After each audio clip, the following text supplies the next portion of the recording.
వైభవంగా శ్రీ లక్ష్మీ నరసింహస్వామి కళ్యాణం పిఏపల్లి మండలంలోని మేడారం గ్రామంలో ద్వాదశ బ్రహ్మోత్సవ కార్యక్రమాలలో భాగంగా ఈ ఉదయం అంగరంగ వైభవంగా శ్రీ లక్ష్మీ నరసింహస్వామి కళ్యాణం జరిగింది.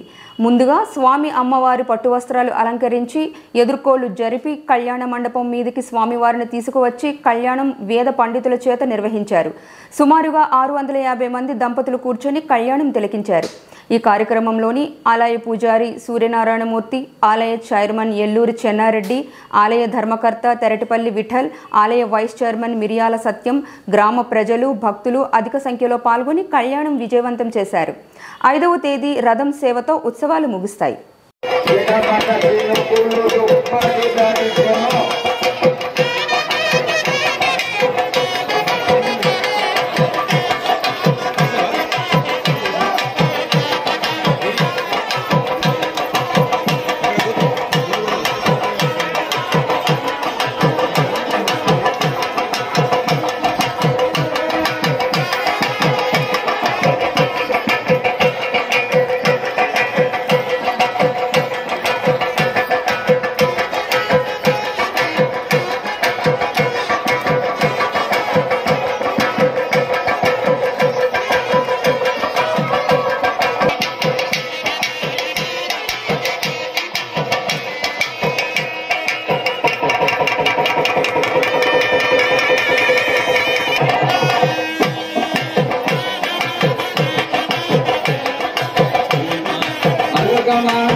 ఈ మొదటి చెప్పేసిన తర్వాత మధ్యలో బ్రహ్మ, ఈ బ్రాహ్మణోత్తములు ఏమంటున్నారు?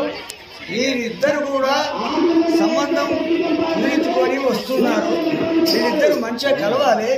ఈ 2 వంశాలు, పెళ్లి కుమార్తె వంశము, పెళ్లి కుమారుడి వంశం కూడా మంచిగా 100 ఏళ్ళు